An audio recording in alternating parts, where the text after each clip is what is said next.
Hey everyone, and welcome back to the channel for the next installment in our new figure showcase series, where we take a look at a newer release I'm adding into my collection and do a quick review and posing session with the figure, and where I get to share just some of my thoughts and opinions. Keeping in mind, of course, that these are just mine, and I'm always open to hearing your thoughts if they differ, or even if you agree with me. So for today's episode, we'll be taking a look at Lieutenant Commander Data from EXO-6 based on his appearance in Star Trek The Next Generation. Now, this does mark the third TNG figure we're getting, following the release of Q and Locutus of Borg, but it is the first member of the command crew that we're getting.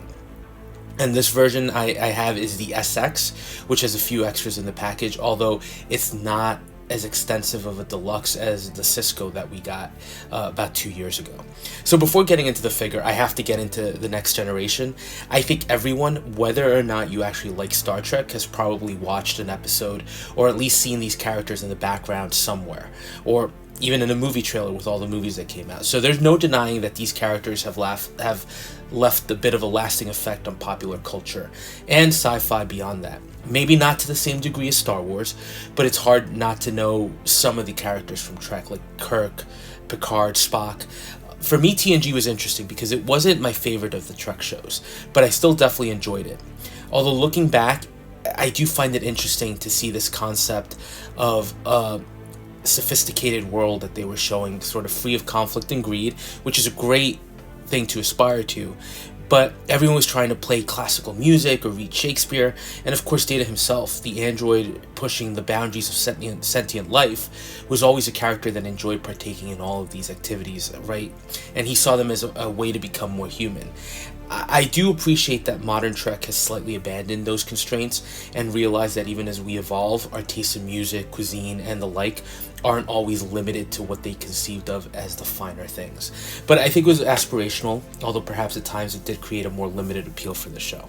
But let's look at the package we're getting here from EXO-6, and since this is the more involved release, we do have some additional accessories. So besides the figure and the standard display stand, you are getting some additional hands that I don't think were advertised, to be honest. You're also getting two versions of Spot the Cat, a pad, and an alternate head, which I'll look into on the figure itself a little bit more in depth. But honestly, not really that much more. But I do think having Spot and that alternate sculpt are worth it, at least for me. So let's jump into the accessories in a little more detail, and we're going to start as we always do with the hands. And I don't have any complaints here, other than to mention that you do get these additional fisted hands and what I'm calling the karate chop hand. They all look great, and they have that distinct pale, almost goldish hue to them. Very nicely done with the artificial looking nails. Just really impressed with the attention to detail here on a fairly standard set of accessories. Next up, you get some additional accessories, and the first thing that strikes me with these is how different they are from the items we got for Deep Space Nine and from some of the Voyager characters. The tricorder, for example, is blockier and not as finessed as what we saw in some of the later shows, and similarly the phaser has a much more blocky feel to it. And at least for me, it makes me appreciate the evolution of the weapons to a more refined design. The pad is also great with some stickers showcasing the Enterprise D, so all very appropriate, and also includes the holsters to magnetically attach these to the uniform. Next you get Spot, and we'll start with the sitting version, and to be honest, I'm pretty surprised at how this turned out. Getting pets right in 6-scale format is something that doesn't always work out, and I don't think this is the best, but it's far from the worst. And the eyes, for example, great detail work here in paint job. Sculpt looks decent too. I think it's pretty solid. There's something slightly off though, and I just don't know what it is. But the sculpting overall is pretty good, even capturing some of the fur on the legs and just the natural pose of the cat. Second version is also good, and this one is more meant to be draped on Data's arms, with one hind leg resting on the arm and the others hanging. I like the personality here and the opportunity this provides you to showcase Spot in a different way, and also to display your figure in a different way. Details are great. Again, those eyes, just really impressive. And it begs the question, why can't EXO-6 do that with every sculpt they give us? They get some so right and others can be a little blah, but definitely a nice looking piece. So now let's turn to the sculpt, because these EXO-6 figures really are made or broken by the sculpt, which honestly they've been hit or miss on. Happily, I think this one turned out amazingly well. First of all, the likeness to Data is 100% there. The paint apps are top notch with excellent texturing too, and replicating that pale gold hue on the skin tone as well. That was so distinctive of the character. The other highlight for me, and I'm probably going to sound like a broken record again following Spot, but the eyes. EXO-6 really did capture the eyes well here. The hair is also detailed nicely with the slick back look. He looks great. I think the figure definitely benefits, though, from being an android. Given the artificial nature of the features, and even on the show, some of EXO-6's shortcomings are hidden away. Doesn't take away from what they've accomplished here, but I do think it's worth noting that they seem to excel on aliens and something like Data more so than a full human face. Now, the alternate sculpt is actually very similar.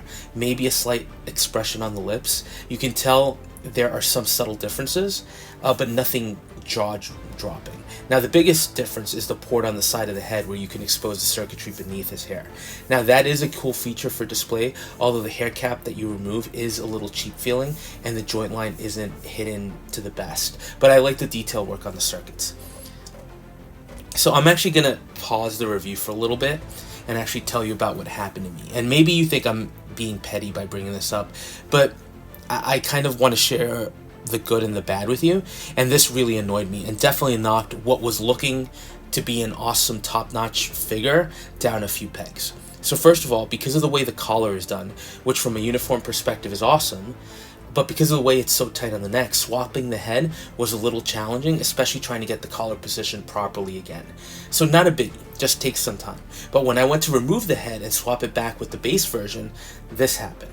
So what you're seeing is basically the connector piece that clicks into the neck peg and attaches a sculpt basically came apart. So you can see the neck connector stuck on the body and the head just still intact, but that piece is off. So I know I can get a heat gun and use it to try to pry this off, but it was an annoying QA/QC failure to me. Now, I did go on to pose him up and finish the review, but I do have to fix this on my end, so it's just an annoying fail that honestly brings the figure down a bit. It might seem like maybe I'm making a bigger deal out of this than I should, but you know, it definitely soured the review a little bit. Now, going back to the figure, because there are still positives here. First of all, the uniform looks fantastic, a little more involved than the Voyager service uniform with the pips on the turtleneck and a one-piece suit. Here we actually get a jacket with a very detailed collar that has really fine tailoring that just stands out. And the details on the pip, on the collar, and the comm badge are great, showcasing that larger badge that we used to see. The color looks awesome too, and has a little more visual flair, I think, along with that slight asymmetry that goes well with everything else that's happening here. The pants are pretty standard, nothing crazy, and the boots are okay. Again, not a lot of detail there. I don't blame EXO-6 for that, of course. That's just the nature of the design, but I do appreciate that some of the newer shows have a little bit more detail to them.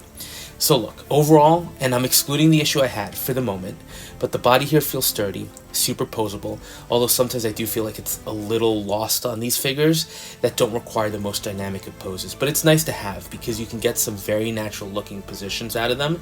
And honestly, playing around with this figure, one of the striking things is how good he looks just holding a pad, or even with Spot in his arm. So I can't take that away from this release. He looks great, and I would say likeness and uniform are easily amongst the best EXO-6 has done, and good enough to compete with other companies. That is, to me, the real testament here. Starting off the year with Data and Admiral Picard really has me looking forward to what EXO-6 has ahead of them. The major issue I have was the QA/QC failure with the neck. And look, again, I know that it's something that can be fixed. I get that, but it's just annoying to have to deal with. And if you've watched my videos, I hope you know that I will call out companies like Hot Toys, Damn Toys, if there's a fail like this. I have to say something. So for me, I'll fix it, but I think it knocked down my enthusiasm a little bit. But even so, I do have to admit that at least the sculpt is beautiful and a really good effort by EXO-6. Now, the company has also shown some diorama pieces. I think it's the navigation console. I know it's a space killer, but I do think that would be a great piece to go along with Data. And depending on price, I might be tempted because I do love those additional accessories. Now, I normally don't rate figures. I just kind of give you my thoughts. Let me know if you think I should start doing ratings out of 10 or so going forward, just if it's something you'd be interested in. Because even with the issues in hand, this would have been a highly rated release. So that was a quick look at Lieutenant Commander Data from EXO-6 from their ongoing Star Trek The Next Generation line. I'm happy to have him in the collection, and hopefully if you do get him in hand, the neck issue is not widespread. But if you are a Star Trek fan and have no issues, he's easily one of their best releases. So let me know your thoughts on this one, and as always, thanks for watching, and if you are enjoying the content, please consider dropping a like, comment, or subscribing, and we'll touch base on the next video.